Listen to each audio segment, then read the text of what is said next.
Your point, we don't have enough people in prison, okay? So I don't have enough? we under-incarcerate rapists, under-incarcerate sexual offenders. Average rapist gets 3.5 years in prison. 3.5 years. Rapists should get prison to life and castration. We under-imprison people. We probably over-imprison people for some drug possession crimes. You and I could find agreement on that. Okay. Not drug dealing. And those crimes happen to fall along racial lines. So No, they don't. No, they don't. So blacks commit more crimes than white has people. statistics behind. Both, So I'm Hispanic too as well. Look, blacks commit more crimes than white people. Don't want to say it out loud. It's just the way it works. No. Black, So then my question is why? blacks kill. Why? Because they don't have fathers in the home.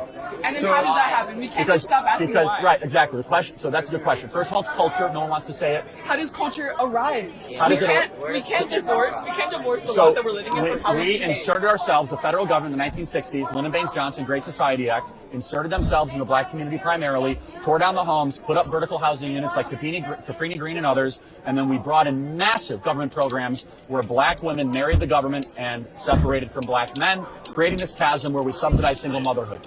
Black women and women in general America lose money if they get married, and that's not right. So we subsidize single motherhood. 75% of black babies in America do not have a stable father in the home. 75%. Every statistic will show if you bring fathers back in the home, crime goes down, depression goes down. Fatherhood.org, look it up. It's publicly funded. California's government funds it. Is that statistic based on marriage? Marriage rates?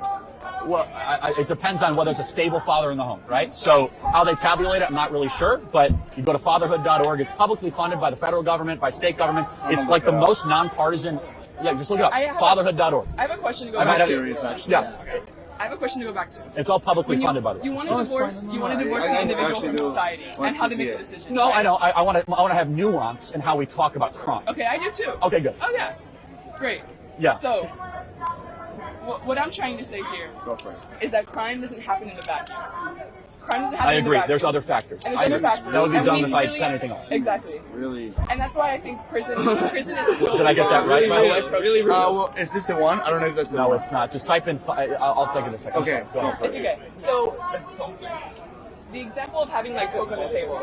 Yes. My decision to hit a line right now in front of Charlie Kirk would not be just because some like little like kernel of myself came out and was like, you're gonna do this because this is like a self-defining action.